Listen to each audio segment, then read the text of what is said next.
A man's greatest gamble isn't in the boardroom. It's the one he makes on his wife's silence. For Ethan Blackwood, tonight was the ultimate bet.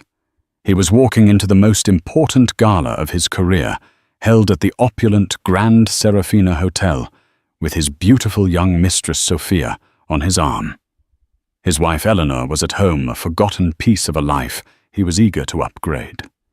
He believed he was the king of his own world, the master of his destiny. But what happens when the castle you're showing off doesn't belong to you? What happens when your quiet, unassuming wife holds the keys to the entire kingdom? Stay with me, because this isn't just a story of infidelity. It's a tale of a spectacular downfall, where the truth arrives in a designer gown and changes everything in a single heartbeat. The Blackwood residence in the manicured suburbs of Chestnut Hill was a monument to modern ambition. It was a house of clean lines, cold marble, and vast panes of glass that looked out onto a perfectly landscaped yet sterile garden. It was Ethan's pride and joy, a tangible symbol of his ascent. He was Ethan Blackwood, Senior Vice President at Innovate Dynamics, a man who by all outward appearances had meticulously crafted a perfect life. Tonight, the silence in the cavernous dining room was heavier than usual. Ethan adjusted the cuffs of his bespoke tuxedo, the fabric a whisper of expensive silk. Across the polished mahogany table, his wife Eleanor Vance picked at her salad. She was beautiful in a way he had stopped noticing, like a piece of classical art that becomes mere wallpaper over time. Her grace was quiet, her intelligence subtle. In the early years of their marriage, he had found that quietness alluring, a calm harbor for his raging ambition. Now he just found it dull. "You're sure you don't want to come?"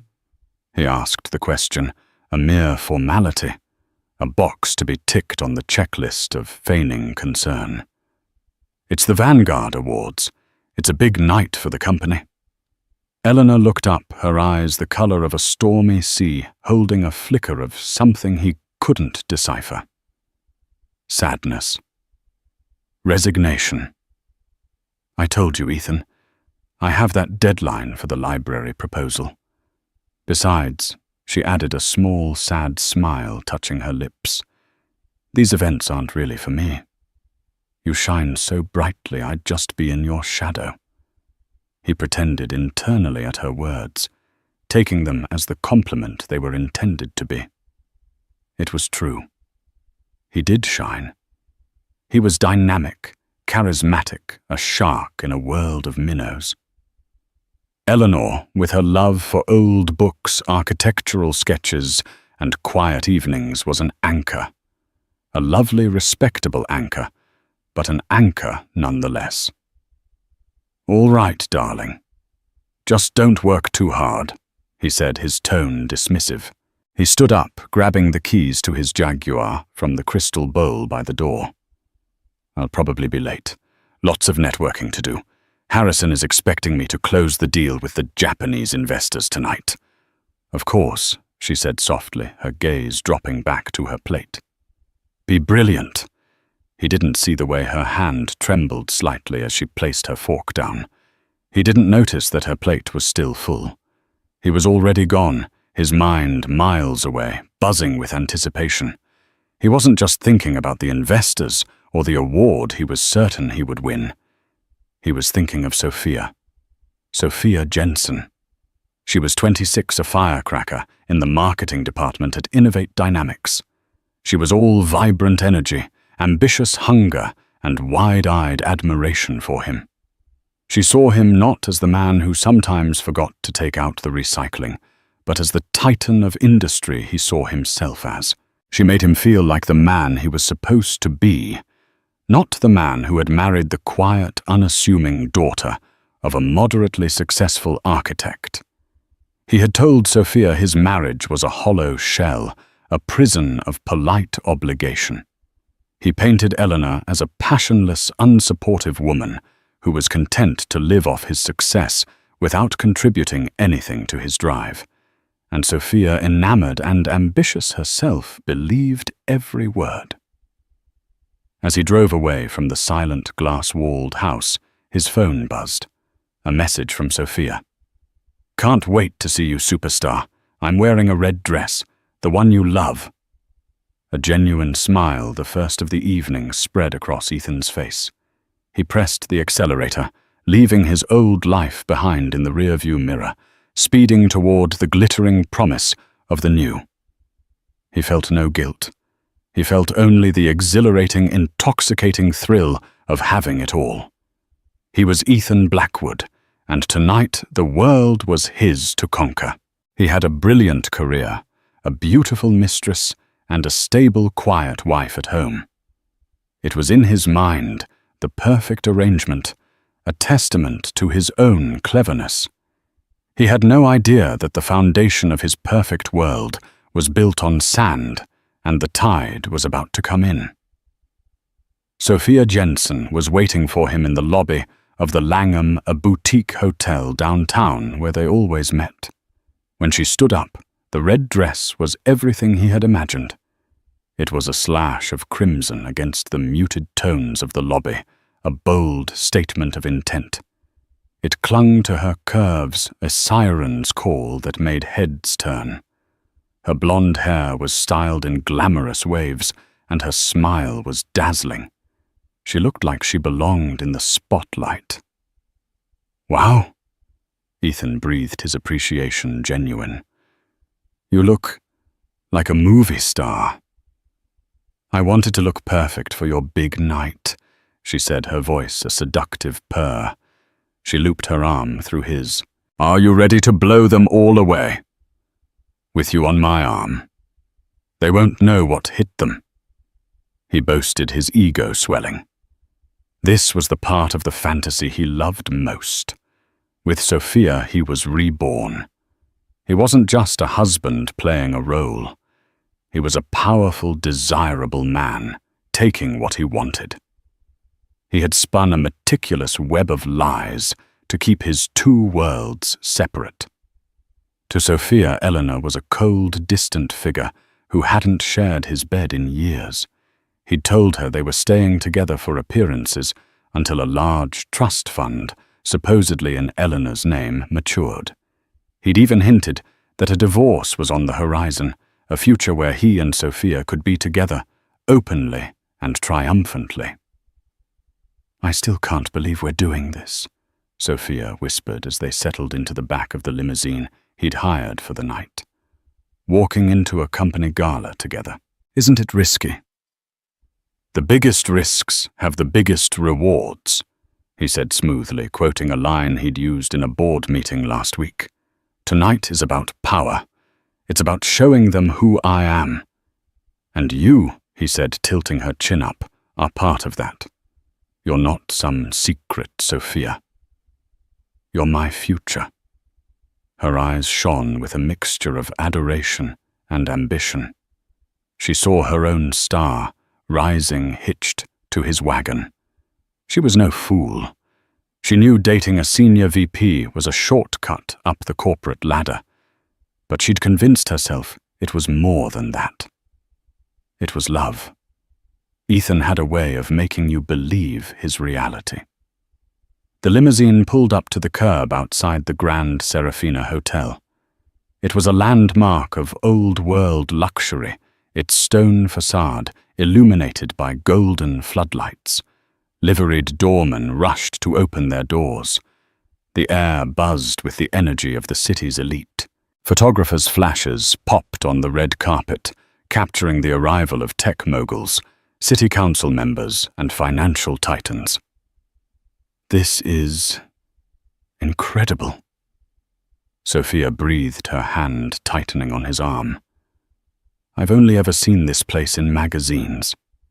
"Get used to it," Ethan said, his voice brimming with confidence. "This is our world now." He guided her onto the red carpet, a proprietary hand on the small of her back. He posed for a few photos, enjoying the attention. He introduced Sophia to a few junior colleagues, deliberately avoiding senior management for now. He introduced her simply as Sophia, letting the implication hang in the air. He wanted whispers. He wanted speculation. It was all part of the power play. Tonight was his coronation, and he wanted everyone to see the queen he had chosen. Inside the ballroom was a breathtaking spectacle of crystal and gold. A string quartet played softly on a dais, chandeliers the size of small cars, dripped diamonds of light, and waiters in crisp uniforms moved through the throng with trays of champagne and hors d'oeuvres. Everyone who was anyone in the city's tech and finance scene was there. Ethan grabbed 2 glasses of champagne. To us, he toasted, clinking his glass against hers. And to a future without shadows. Sophia smiled, her eyes sparkling. "I'll drink that." As they mingled, Ethan felt a supreme sense of control. He was the master puppeteer, and everyone was dancing to his tune. He saw his boss, CEO David Harrison, across the room holding court. He'd go and pay his respects later, once he'd made a sufficient splash. He saw his main rival for the upcoming COO position, Mark Croft, glaring at him from across the room. Mark's date was his wife of 20 years, a pleasant but plain-looking woman. Ethan smirked. Mark played by the old rules. Ethan Blackwood was writing new ones. He felt a tap on his shoulder and turned. It was a mid-level manager from another department. "Ethan." "Good to see you," the man said, his eyes flicking curiously to Sophia. "Big night for you. I hear the Vanguard Award is a lock." "We'll see, Mark. Just happy to be here, celebrating the company's success," Ethan replied with practiced humility. He was on top of the world. Everything was going exactly to plan. He had the perfect job, the perfect mistress, and the perfect cover story. His wife was at home sketching her boring building designs, completely oblivious. In his meticulously constructed world, there were no variables he hadn't accounted for, no risks he hadn't mitigated. He was invincible. For the next hour, Ethan was in his element. He moved through the gilded ballroom like a shark navigating familiar waters. Sophia, a beautiful crimson remora, at his side. He introduced her with a casual intimacy that was far more damning than any official title. "This is Sophia," he would say, and the knowing glances and raised eyebrows from his colleagues only fueled his arrogance. He was flouting convention, and it felt exhilarating. He made a point of speaking with the Japanese investors he'd mentioned to Eleanor. They were older, more traditional men, and he could see a flicker of surprise in their eyes as he introduced Sophia, his special project manager.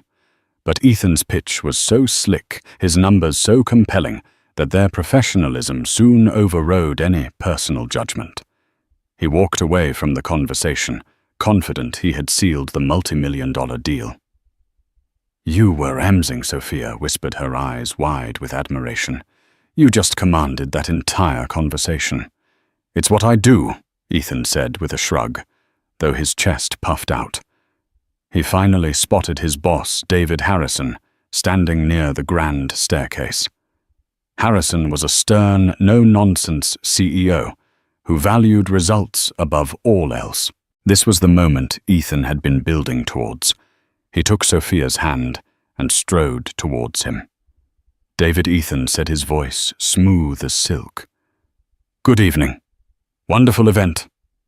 Harrison turned his eyes sharp as a hawk's took in the scene, Ethan's confident smirk. Sophia's dazzling dress. Their joined hands. A strange, unreadable expression crossed Harrison's face. It wasn't disapproval, not exactly. It was more like pity. Blackwood Harrison said, his voice flat. He gave Sophia a brief, almost dismissive nod. "Enjoying the evening immensely," We were just celebrating the successful chat with our friends from Tokyo," Ethan said, fishing for a compliment. Good Harrison said, his gaze drifting over Ethan's shoulder towards the grand entrance of the ballroom. "There are a lot of important people here tonight. Make sure you're on your best behavior." The comment was oddly paternalistic, and it pricked Ethan's ego. "Always am, David.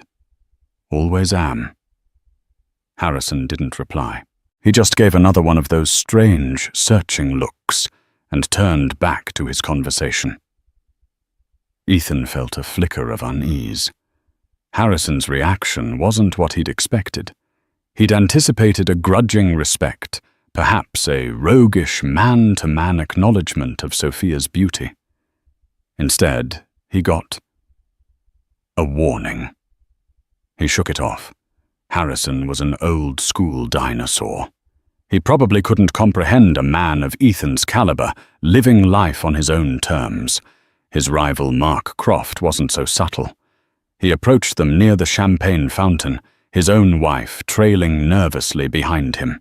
"Well, well," Blackwood Mark began, a sneer playing on his lips. "You certainly have a knack for aggressive expansion in all areas of the business." He let his eyes linger pointedly on Sophia. Sophia flushed, her grip on Ethan's arm tightening. Ethan's jaw clenched. "Careful, Mark," Ethan said, his voice dangerously low. "You wouldn't want to be made redundant before the big promotion announcement. It would be a shame to lose your pension." Mark's face paled. It was a low blow, but effective. He muttered an excuse and shuffled away, his wife throwing a sympathetic glance back at Sophia. "What a jerk," Sophia seethed. "Don't worry about him. He's a fly." "I'm the windshield," Ethan said, his confidence restored by the small victory. He led her to a small, secluded balcony overlooking the city. The night air was cool, and the skyline glittered like a carpet of scattered jewels. This was the life he deserved. The power, the prestige, the beautiful woman by his side. Everything was perfect. "It's beautiful out here," Sophia said, leaning against the balustrade. "Ethan, what you said to that man about the future. Were you serious?" "Of course I was," he said, pulling her close. He looked into her hopeful eyes and sold the lie with the practiced ease of a master. "Once this promotion to COO is official, everything changes. I'll have the capital and the security to finally break free. You and me, Sophia, against the world." She melted against him, her doubts erased by the sweet poison of his promises. As he held her, looking back into the glittering ballroom, he felt a surge of triumph. He saw the world not as it was, but as a reflection of his own greatness.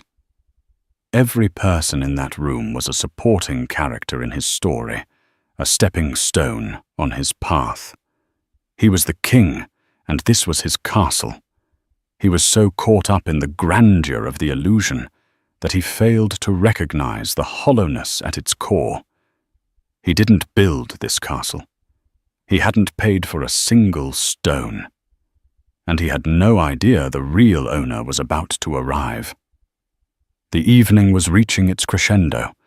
The dinner service had concluded, and David Harrison was now on the main stage, preparing to announce the recipient of the Vanguard Award, the highest honor for leadership and innovation at the company. A palpable buzz filled the room. Ethan stood with Sophia near the front, his posture radiating a confident expectation. He'd already prepared a mental draft of his acceptance speech. And now David Harrison's voice boomed through the speakers. "Before we present our main award, we have a very special acknowledgement to make. This magnificent hotel, the Grand Serafina, has been a partner of our gala for over a decade. Tonight we are incredibly honored to have the owner with us in person. He is a titan of industry, a philanthropist, and a man whose vision has shaped much of this city's skyline, though he often prefers to remain behind the scenes. Ladies and gentlemen, please join me in offering a warm welcome to Mr. Alistair Vance. Ethan's ears perked up. Vance. The name was the same as Eleanor's maiden name, but he dismissed it as a coincidence. Vance was a common enough name. Still, he was intrigued. He had always wondered who owned the notoriously private Grand Serafina portfolio. This was a networking opportunity of a lifetime. He subtly adjusted his tie, preparing to make an impression. A hush fell over the crowd as all heads turned towards the grand entrance. The ornate double doors, which had been closed, were slowly pulled open by two uniformed attendants. For a moment, the doorway was empty, building suspense. Then a man stepped through. He was in his late 60s with a mane of silver hair and a presence that commanded attention without a single word. He wore a simple, exquisitely tailored charcoal suit that made every other tuxedo in the room look like a cheap rental. His face was etched with the lines of quiet authority and sharp intelligence. This was Alistair Vance. Ethan felt a jolt of pure, unadulterated ambition. He had to meet this man. But then Mr. Vance paused in the doorway and extended his hand back into the shadowed foyer. A moment later, a woman stepped into the light, taking his arm. Time seemed to slow down. The murmur of the crowd, the distant clink of glasses, the soft music from the quartet, it all faded into a dull, roaring sound in Ethan's ears. The woman was Eleanor. It was his wife, but it was a version of her he had never seen before. She was not the quiet, mousy woman in sensible cardigans he had left at home. She was wearing a breathtaking gown of midnight blue silk that shimmered under the chandeliers, cut in a classic, elegant style that screamed bespoke couture. Her hair, usually tied in a simple bun, was styled in a sophisticated chignon, with a few loose tendrils framing her face. Diamonds glittered at her ears and throat, not ostentatious, but with the deep, fiery brilliance of real quality. But it wasn't the dress or the diamonds that struck Ethan like a physical blow. It was her expression. The hesitant, apologetic smile was gone. In its place was a look of serene, unshakable confidence. She held her head high, her posture perfect. She wasn't in anyone's shadow. She was the source of the light, and she was on the arm of Alistair Vance, her father. The pieces of the puzzle pieces Ethan had been too arrogant to even notice slammed into place with brutal, sickening force. Eleanor's moderately successful architect father, her quiet trips to visit her dad, the way she never, ever worried about money, even when he'd been a junior analyst, her maiden name. Vance. A wave of nausea washed over him. He felt the blood drain from his face. Beside him, Sophia stiffened. "Ethan," she whispered, her voice laced with confusion. "Who is that? She looks like—" Ethan couldn't speak. His throat was a desert. The crowd, which had been silent in awe, began to whisper. The whispers grew into a wave of murmurs, spreading through the ballroom like fire through dry grass. People who knew Ethan, who knew his wife, were turning to stare, their faces a mixture of shock, confusion, and dawning, delicious scandal. Alistair Vance, with Eleanor on his arm, began to walk slowly into the room. They didn't look at the crowd. They didn't look at the stage.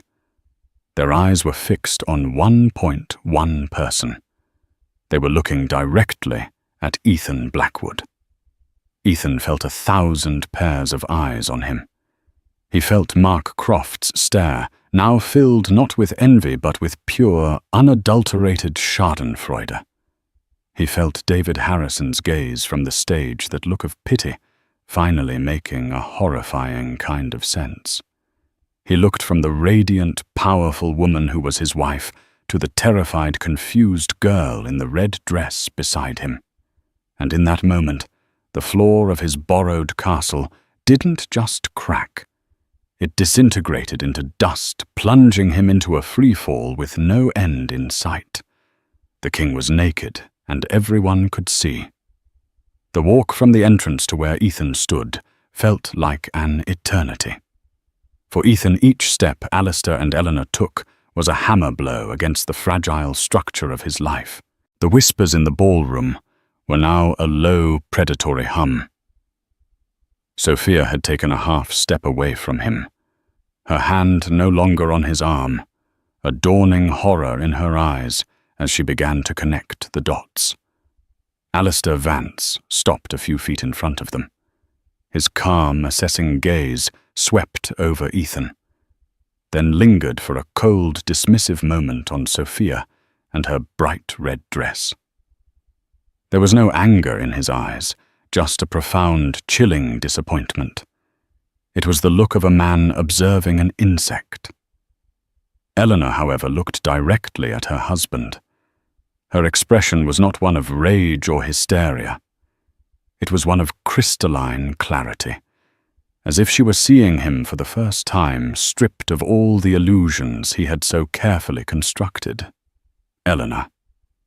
Ethan stammered, his voice a hoarse croak. What is this? What are you doing here?" A small, humorless smile touched Eleanor's lips. "I should ask you the same thing, Ethan, though I suppose the answer is rather obvious." Her eyes flicked to Sophia, a glance so sharp and quick it was like a paper cut. Sophia visibly flinched and looked at Ethan, her face pale with confusion and betrayal. "Ethan, who is this?" Before Ethan could formulate a lie, Alistair Vance spoke. His voice was not loud, but it carried the weight of absolute authority, cutting through the surrounding whispers and silencing the room. "This," he said, his gaze locking onto Ethan's, "is my daughter, Eleanor Vance Blackwood." A collective gasp rippled through the onlookers. The scandal was no longer a matter of speculation. It was a confirmed 5-act drama, playing out in the center of the ballroom. Your daughter," Sophia whispered, turning to Ethan, her world tilting on its axis. "You told me her father was an architect. You said she had no money." Ethan's mind was a maelstrom of panic. It's complicated." He managed the words, sounding pathetic even to his own ears.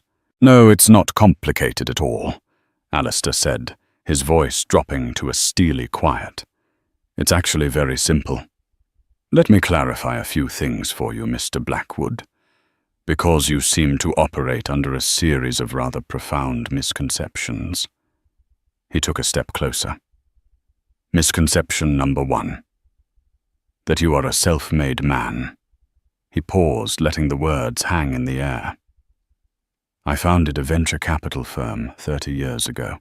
One of my first and most successful seed investments was in a promising little tech startup. You might have heard of it. It's called Innovate Dynamics." The blood in Ethan's veins turned to ice.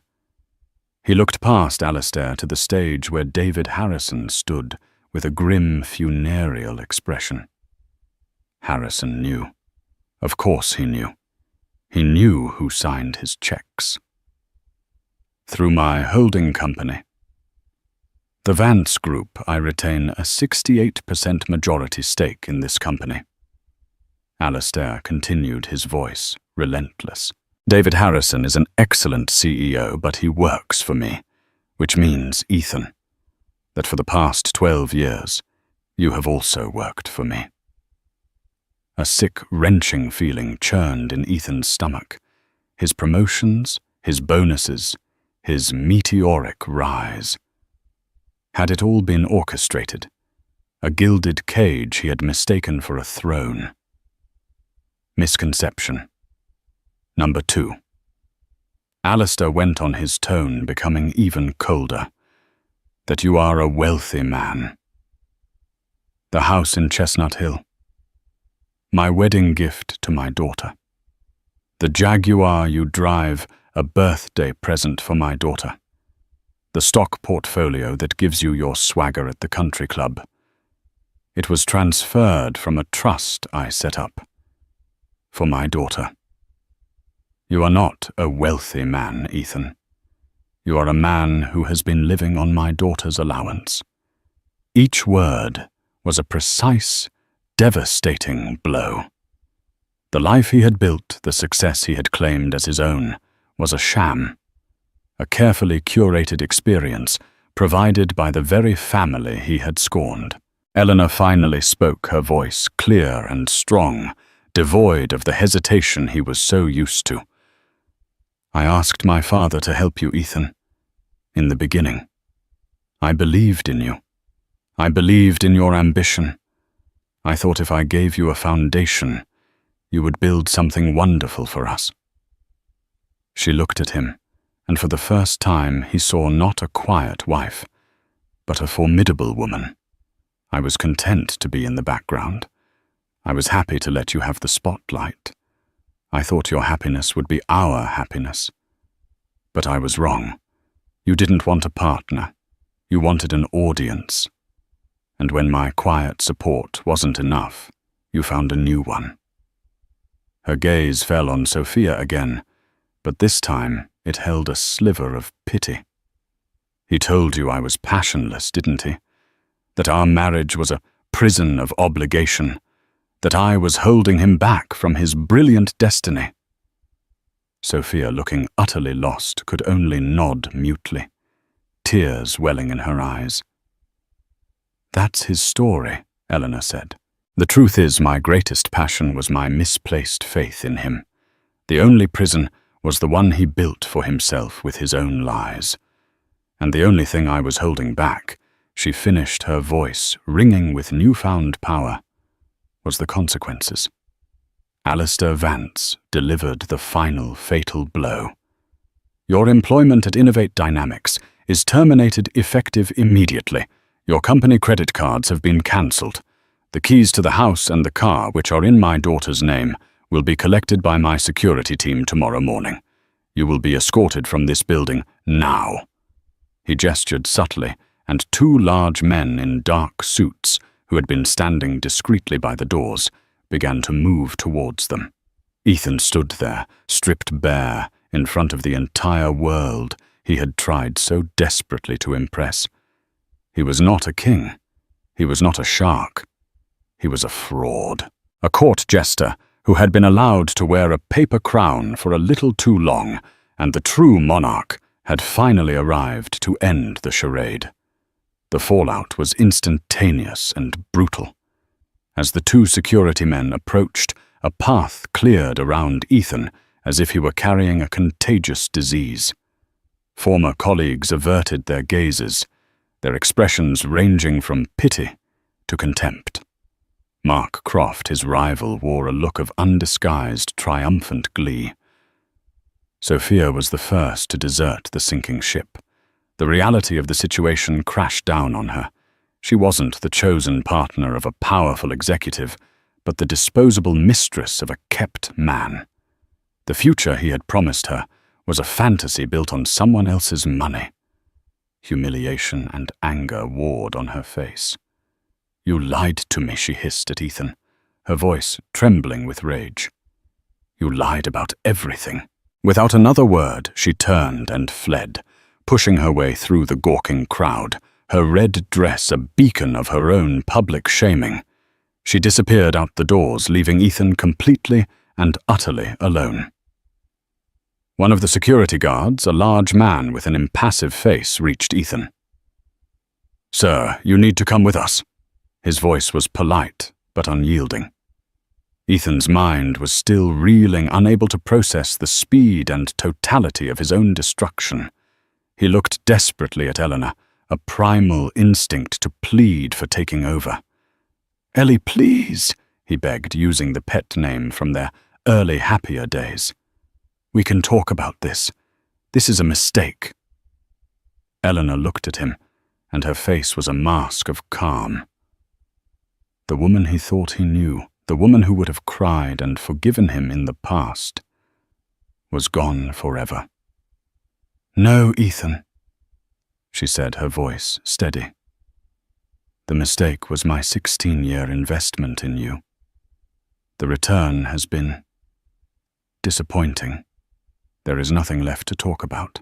Her finality was more devastating than any shouted insult. It was the sound of a door being closed, locked and barricaded. As the guards gently but firmly took his arms, he saw his boss, David Harrison, approaching Alistair and Eleanor. Harrison bowed his head slightly to Alistair. "Mr. Vance, I'm so sorry you had to witness this." "It's not your fault," David Alistair replied calmly. "The trash has simply taken itself out." The insult delivered so casually was the final twist of the knife. Ethan was no longer a person to them. He was a piece of refuse to be disposed of. The walk out of the ballroom was the longest and most shameful journey of his life. Every eye was on him. He could hear the frantic whispering, the stifled laughter. He was the evening's entertainment, a cautionary tale that would be told for years to come. The man who flew too close to the sun, only to find out the sun was owned by his wife's father. They didn't take him out the grand entrance. They led him through a side door down a service corridor that smelled of disinfectant and boiled vegetables, and out into a cold, dark alley. The contrast with the opulence of the ballroom was dizzying. One moment he was sipping vintage champagne, the next he was standing next to a dumpster. "A taxi has been called for you, sir." One of the guards said, his duty done. Then they turned and went back inside the service door, clicking shut behind them, leaving him alone in the alley.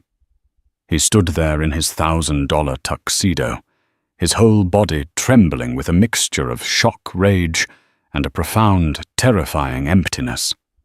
His phone buzzed in his pocket. He pulled it out, expecting a message from Sophia, either angry or desperate. But it was a series of automated emails. "Innovate Dynamics corporate account access revoked. American Express Platinum business card deactivated. Building security key, fob access to Chestnut Hill residence rescinded." The efficiency of his erasure was breathtaking. Alistair Vance hadn't just fired him. He had unplugged him from the life he had known. A yellow cab pulled up to the end of the alley. Ethan got in the worn fabric of the seat, a stark contrast to the plush leather of the limo he'd arrived in. "Where to?" Buddy the driver asked, not even glancing back. And for the first time, Ethan Blackwood had no answer. He had no home to go to. He had no job to wake up for.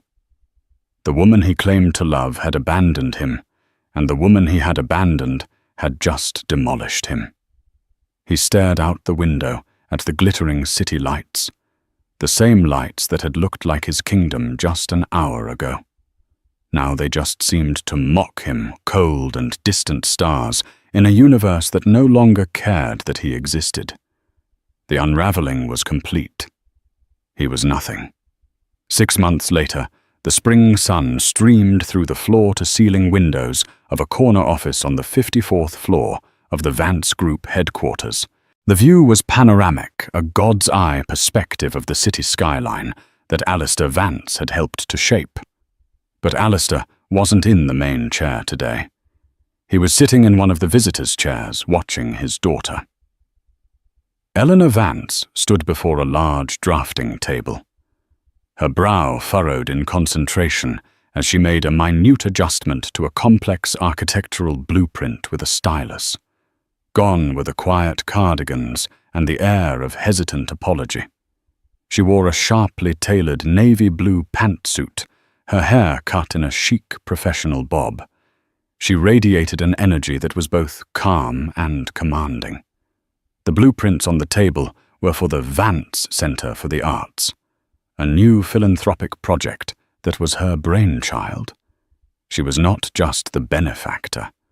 She was the lead architect, a role she had earned with a portfolio of brilliant anonymous design competition entries she'd worked on during the lonely nights of her marriage. "The load-bearing calculations for the central atrium are still not quite right," she murmured more to herself than to her father. "I want the glass ceiling to feel like it's floating, but the engineering has to be flawless." Alistair smiled a genuine, proud smile. "If anyone can make it float, Eleanor, it's you." She looked up and returned his smile. The sadness that had lingered in her eyes for years was gone, replaced by the clear light of purpose. The scandal of the Vanguard Awards Gala had been the talk of the town for weeks, but Eleanor had weathered it with a grace that silenced all gossip. She hadn't reveled in Ethan's downfall. She had simply moved forward, stepping into the power that had always been hers, but which she had been afraid to claim. Her divorce from Ethan had been swift and brutally simple. With a prenuptial agreement as ironclad as one of Alistair's contracts and the blatant public infidelity, Ethan had no leverage. He walked away with nothing but the clothes on his back and a mountain of debt from the lavish lifestyle he could no longer afford. The doorbell to the office chimed, and Alistair's assistant, a kind woman named Maria, poked her head in. "Miss Vance, your 11 o'clock is here." "Thank you, Maria. Send him in." A young, nervous-looking man in a slightly too large suit walked in, clutching a portfolio. He was one of the finalists for the junior architect position on her team. Eleanor greeted him warmly, her confidence putting him immediately at ease. She was no longer just a Vance by name. She was a leader, a mentor. As she began the interview, Alistair quietly slipped out of the office, leaving her to her new life, the one she was building on her own foundation. Meanwhile, across town in a cramped cubicle at a third-rate insurance firm, a man named Ethan was on the phone trying to sell a life insurance policy to an uninterested retiree. His voice had lost its charismatic boom. It was now tinged with the weary desperation of a man who had seen the top and was now living at the bottom. He had tried to find another high-powered job, but the story of his spectacular humiliation had followed him. No one in the city's elite circles would touch him. He was a pariah, a living punchline. He now lived in a small, dingy apartment, his fine suits replaced by off-the-rack polyester. Sometimes, late at night, he would scroll through financial news websites, a masochistic ritual of seeing the world he had lost. Today, an article caught his eye. It was from the city's architectural journal. The headline read, "Eleanor Vance unveils visionary design for new arts center." There was a picture of her standing in front of a stunning model of her building, looking powerful, happy, and radiant. She was everything he had once falsely claimed to be. He stared at the photo for a long time, a hollow ache in his chest. He finally understood. He had thought her silence was weakness, her support a given. He had seen her as a part of his story's background. He realized now that he had never even been the main character in his own life. He was just a temporary resident in hers, a flawed early draft in a story that was always truly about Eleanor Vance. He closed the browser, the bright image of her success burning behind his eyes, and picked up the phone to make another cold call. The line at the other end just rang and rang. The life of Ethan Blackwood had shrunk to the size of a single, sparsely furnished room in a run-down apartment complex in a forgotten part of the city. The panoramic views of Chestnut Hill were replaced by a grimy window that overlooked a brick wall, The scent of Eleanor's fresh orchids was a ghost chased away by the lingering smell of stale coffee and desperation. His world was no longer measured in stock market gains and successful acquisitions, but in the number of rejections he faced per day. He had lost the tailored suits, the Jaguar, the respect. But the hardest thing he lost was the reflection of the man he thought he was. Without the external validation, the praise, the envy of others, he was forced to look at himself, and he did not like what he saw. He saw a hollow man, a parasite, who had mistaken the host's lifeblood for his own. His days at the insurance firm were a monotonous purgatory. He read from a script, his once commanding voice, now a dull drone trying to convince strangers to prepare for a future he himself had utterly failed to secure. He was surrounded by people he once would have considered beneath his notice, people who were now his peers. They were not unkind, but they kept their distance.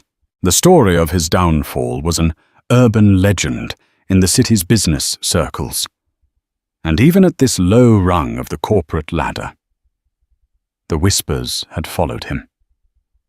One rainy Tuesday afternoon, during his lunch break, he was huddled under the awning of a coffee shop, nursing a lukewarm cup of coffee. He was watching the rain sluice down the dirty pavement when he saw her. It was Sophia Jensen. She was walking briskly, sharing an umbrella with another woman, both of them laughing at something on a phone. The vibrant red dress was gone, replaced by a sensible, stylish trench coat and practical boots. Her hair was pulled back in a simple ponytail, and she wore minimal makeup. She looked different. She looked real. The ambition and adoration that had once been plastered on her face were gone, replaced by a calm, self-possessed confidence. For a moment, Ethan's heart hammered in his chest. A wild, foolish hope flared within him. She was the only other person who had been in the center of the storm with him. Maybe she would understand. Maybe they could. He took a step forward out from under the awning and called her name. Sophia. She stopped and turned. Her laughter died as she saw him. Her friend looked from Ethan's haggard face and ill-fitting coat to Sophia, her expression questioning. For a few seconds, Sophia's face was a blank canvas. Then recognition dawned, followed by something he hadn't expected. It wasn't anger or hatred. It was a cool, dispassionate pity, the kind one might feel for a stray dog. "Ethan," she said, her voice even.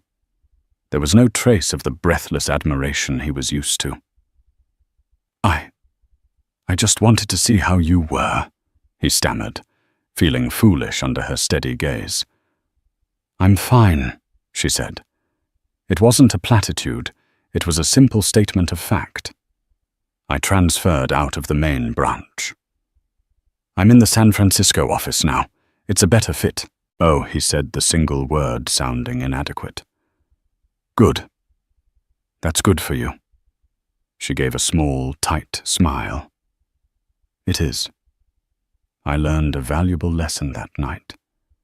Never hitch your wagon to a shooting star, especially when you don't know who owns the sky." The metaphor was sharp, and it hit its mark. I'm building my own career now, on my own merits. It's slower, but it's real. Her friend tugged gently on her arm. "Sophia, we're going to be late." "Right." She looked at Ethan one last time. "Goodbye, Ethan. I hope you figure things out." And with that, she turned and walked away, disappearing into the crowd. She didn't look back. Ethan stood in the rain, the coffee in his hand, now cold, watching her go. He had expected a scene, a confrontation, perhaps even a sliver of shared victimhood. Instead, He got closure, her closure, not his. She had processed the humiliation, learned from it, and moved on. Her life was continuing its upward trajectory, albeit on a different path. He had simply stopped frozen on the night of the gala. He had told her she was his future, but he had only ever been a detour for her, a costly mistake she had already corrected. He was a chapter in her book, a chapter she had already finished reading. He, on the other hand, was stuck on the same page, reading the story of his own failure over and over again, an echo in an empty room.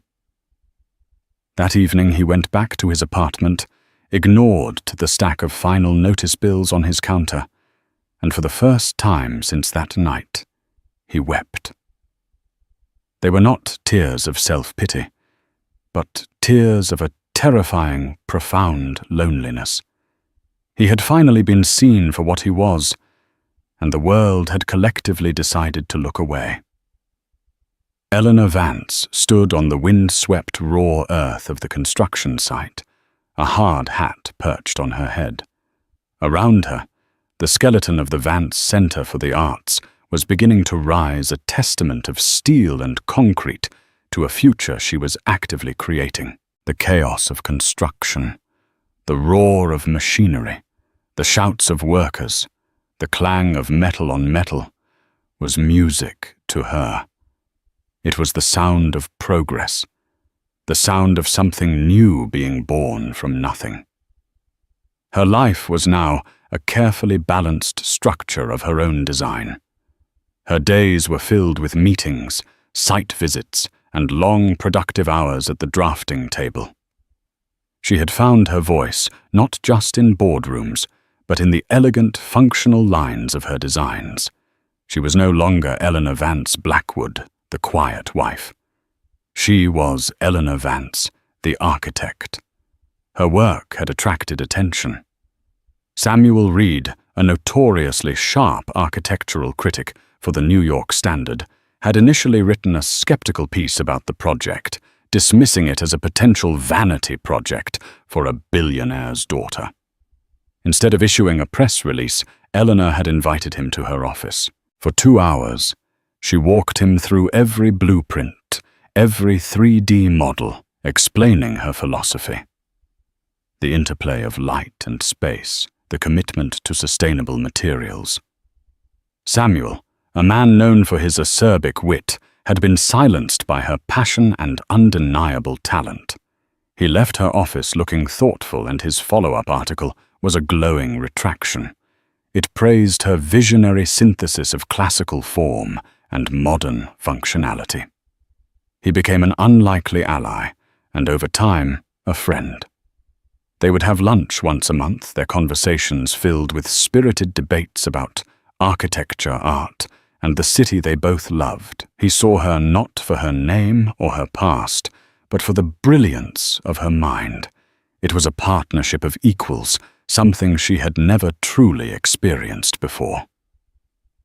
One evening, as she was packing her briefcase to go home, her assistant handed her a small stack of mail. Tucked between industry magazines and invitations to charity events was a plain white envelope. There was no return address, but she recognized the handwriting immediately. It was Ethan's. Her first instinct was to throw it away unopened. What could he possibly have to say that would matter now? But a different, calmer part of her, the part that had designed atriums and calculated load-bearing weights, was curious. Not with emotion, but with an engineer's desire to understand a completed failed structure. She sat down at her desk, the city lights beginning to twinkle outside her window, and opened it. The letter was 2 pages long, written on cheap-lined paper. It was not the confident, arrogant scrawl of the man she had married, but the shaky, desperate script of a broken man. He wrote of his loneliness, of the crushing weight of his new reality. He apologized not with the smooth, manipulative charm of his past, but with a raw, ugly honesty. He admitted he had never truly seen her. that he had been blinded by his own reflection in the mirror of success she and her father had provided. He didn't ask for forgiveness, nor did he ask for a second chance. He asked for one thing. "I just need to know the last line," read, "Was any of it real to you? Did you ever love the man you thought I was?" Eleanor read the letter twice. A year ago, these words would have torn her apart, validating her pain, but also reopening old wounds. Now she felt a profound sense of distance. She was reading about two people she no longer knew, the arrogant man he had been, and the quiet, hopeful woman who had loved him. Both were ghosts. She thought about his question. Did she love him? Yes, she had. Desperately. But she had been in love with a blueprint, a design for a man she thought she could help build. The final structure had been a catastrophic failure, unable to bear the weight of its own ego. She folded the letter and put it back in the envelope. She felt no anger, no sadness. She felt only a quiet finality. He was a part of her history, a lesson in foundations, but he was not a part of her future. Eleanor stood up and walked to the large window overlooking the construction site. The steel beams, illuminated by powerful floodlights, reached for the night sky like a promise. That was her reality now. Solid, tangible, and rising. She did not need to answer Ethan's letter. Her answer was not in words, but in the steel and glass taking shape below. It was in her signature on the blueprints, the only signature that mattered anymore. Her own. And so Ethan Blackwood's world, built on a foundation of lies, and someone else's fortune, came crashing down in the most public way imaginable. It's a stark reminder that the truth, no matter how deeply buried, always finds its way to the surface. Eleanor Vance's story isn't one of revenge, but of rediscovery. She reclaimed the power she had willingly given away, not to destroy her husband, but to finally build her own life. She proves that true strength isn't about the noise you make, but the solid foundation you build for yourself. What did you think of Ethan's karmic downfall? Was Eleanor's unveiling perfectly played? We all know someone who has underestimated a quiet, powerful person, and we'd love to hear your thoughts in the comments below. If this story of karmic justice and female empowerment resonated with you, please show your support by hitting that like button. Share this video with someone who needs to be reminded of their own inner strength, and don't forget to subscribe to our channel for more real-life stories that uncover the truth and celebrate the triumph of the human spirit. Thank you for listening.